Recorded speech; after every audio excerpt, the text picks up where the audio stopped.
This is One on One.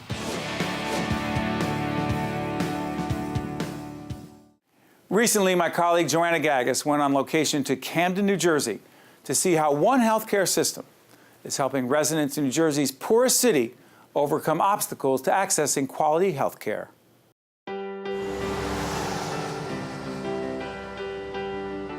For many residents in Camden, New Jersey, the need for health care is pressing.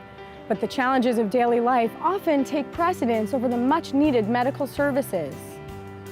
Struggling to pay the bills, to put food on the table, and to stay safe are just some of the concerns affecting this community. Dr. Belodia, what are some of the greatest challenges in providing health care to this Camden community? I think the biggest challenges here in this community are probably so many barriers. There's financial, there's psychosocial. They have trouble getting to us. Transportation is an issue. They have trouble affording medications, seeing specialists. They don't have resources, family support. There's a learning barrier, so a lot of them don't have diplomas or high levels of education, some even reading problems. A lot of the adverse events and trauma that they see, it's amazing. This is one of the poorest cities in the country, definitely probably one of the most violent cities too in the country, so a lot of challenges. Camden is considered a food desert, meaning residents don't have access to fresh produce and ingredients. And unhealthy foods are often cheaper, leading to an increase in chronic diseases. We see a lot of diabetes, a lot of obesity, a lot of heart disease. There's lots and lots of care that needs to go into those chronic conditions. So a lot of that's learning about the disease and getting more education. So it's access to care, access to quality foods, and access to information? Yes, yeah. Virtua's Kyle Will Family Health Center, located in the heart of Camden, is working to reverse some of the major obstacles that prevent Camden residents from caring for their health. They work to meet the patients where they are, physically, mentally, and emotionally. How you been? A little rusty. A little rusty. They help individuals make better choices for themselves to improve their own health. Jerome is a patient of mine who really cares about his health and who's gone through a lot of challenges, really come through and improved a lot on his general medical health. I even lost weight. I lost 125 pounds. He changed his eating habits, and I saw the difference in it. He was walking, exercising. During the summer months, Virtua sets up a farmer's market in the city so that residents can buy fresh produce that they otherwise wouldn't have access to. I go to the farmer's market because it has all fresh fruits and vegetables. It's near my home. And they have a dietitian out there, a nutritionist. What have you learned from talking to nutritionists, from taking the cooking class? I've learned that food can be cooked in a nutritious way. And after the class, you're sent home with a bag of nutritious food and the recipe to cook that meal. We cook it here too. So I'm excited about that, to learn how to cook food a different way, because when I was growing up, there's a certain way you cook food. You slapped a lot of lard in the pan. My age, we use lard. And my mom threw the chicken in, and that's the way it went. So now I've learned how to, fix foods a lot of different ways and really make them taste good. Perhaps most importantly, the medical team here understands that individuals can't focus on their health until their most basic needs are met. So community-based health managers work with patients outside of the clinical setting to help resolve issues like hunger and homelessness. One of the times, the community-based health manager actually helped one of my patients get housing. This patient came in and she was in a troubled situation in her home, and then, through resources that otherwise we wouldn't have been able to know about, she was able to secure at least 1 year of housing, for this patient. How much of this for you is building trust with the patient? Oh, trust is so important, I think, in primary care. I think that's the foundation.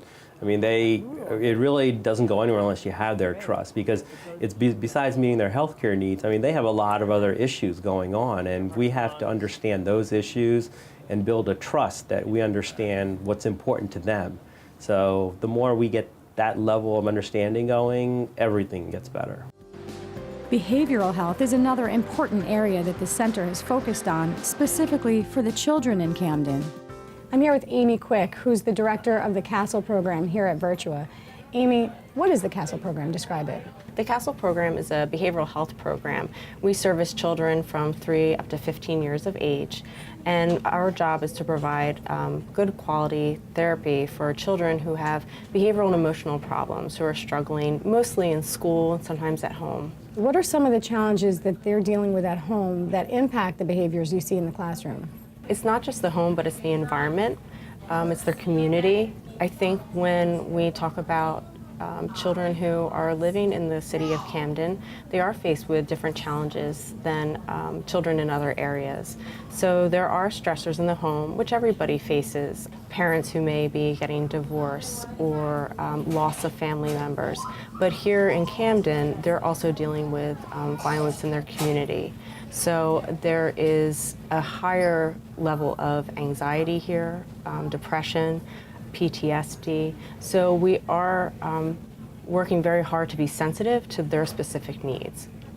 I'm a grandmother raising 2 of my grandsons with some behavioral and learning disabilities, and CASTLE is providing me with services to help me raise them.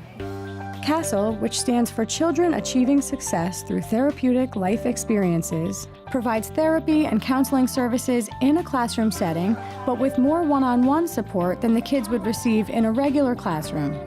We do provide school for them 2 hours a day, but the rest of the day is about learning how to socialize better with their peers, learning how to manage their emotions better.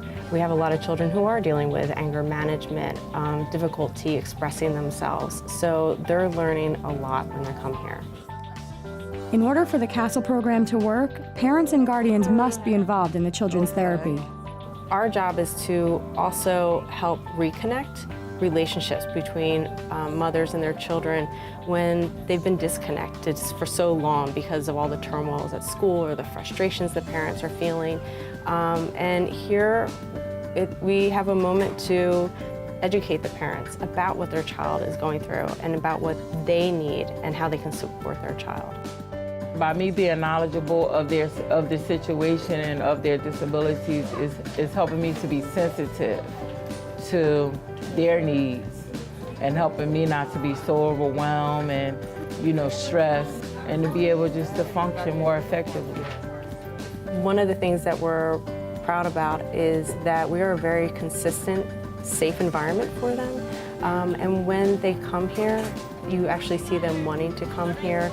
They form positive relationships with their peers, with the staff here, and you really see a change in them. We're a short-term program, so they'll be here for about 2 to 4 months, and to see a change in 2 to 4 months is pretty powerful. It's powerful for the families, for the patient, and also for the staff as well. I see the difference in my grandchildren.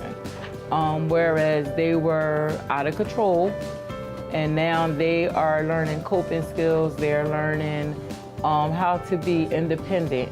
As I see them grow and change and use the tools that they're learning here to build their self-esteem, it builds my self-esteem. And that's very important. It's very important.